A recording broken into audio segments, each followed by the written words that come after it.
Hi friends, இன்றைக்கி ரொம்ப ஈஸியான ஃப்ரைட் ரைஸ் ரெசிபி தான் பார்க்க போகிறீங்க. அதுக்கு நான் பாஸ்மதி ரைஸ் எடுத்துருக்கேன். நல்லா 2 to 3 டைம்ஸ் நல்லா வாஷ் பண்ணிவிட்டு 10 மினிட்ஸ் ஊற வச்சுருக்கேன்.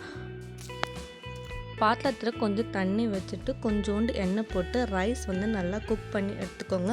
இந்த மாதிரி 70% வரைக்கும் நீங்கள் குக் பண்ணி எடுத்துக்கோங்க. இப்போ ஃப்ரைட் ரைஸ் ரெடி பண்ணலாம். அதுக்கு நான் ஃபஸ்ட்டு எக் ரெடி பண்ணி வச்சுக்கிறேன். அதுக்கு கொஞ்சோண்டு ஆயில் போட்டு 2 முட்டை எடுத்துருக்கேன். முட்டையை இந்த மாதிரி உடச்சி போட்டுக்கோங்க.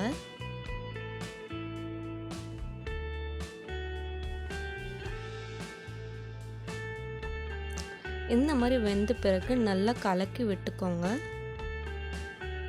நல்லா பொடி மாஸ் மாதிரி ரெடி ஆன பிறகு இதில் கொஞ்சோண்டு ரெட் சில்லி ஃப்ளேக்ஸ் சேர்த்துட்டு நல்லா கலந்து விட்டுக்கோங்க.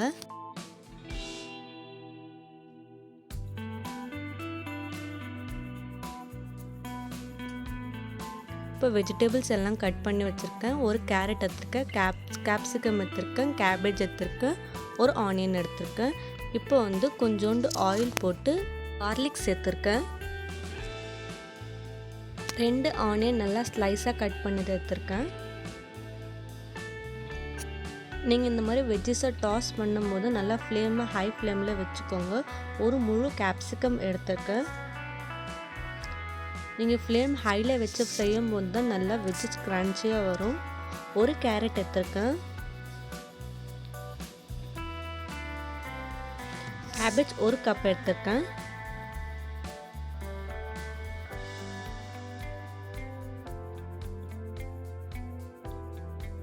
வெஜிடபிள் நல்லா சீக்கிரமாக வதங்கிறதுக்காக கொஞ்சோண்டு சால்ட் சேர்த்துருக்கேன். இப்போ நம்ம 70% ரைஸ் குக் பண்ணலாம். இப்போ அதை ஆட் பண்ணிக்கலாம்.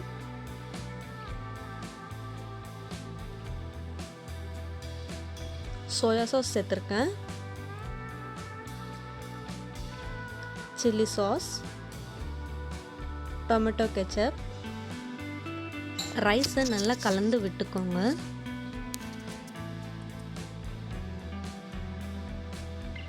இதுக்கப்புறம் 1 டேபிள் ஸ்பூன் அளவுக்கு பெப்பர் எடுத்துருக்கேன், 1 டேபிள் ஸ்பூன் அளவுக்கு சில்லி பவுடர் எடுத்துருக்கேன். நல்லா மிக்ஸ் பண்ணி விட்டுக்கோங்க.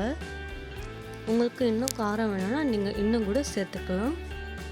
இப்போ ரைஸ்க்கு தேவையான அளவு சால்ட் சேர்த்துக்கிட்டு நல்லா மிக்ஸ் பண்ணி விட்டுக்கோங்க. இப்போ நம்ம செஞ்சு வச்சுள்ள அந்த எக் இப்போ சேர்த்துக்கலாம்.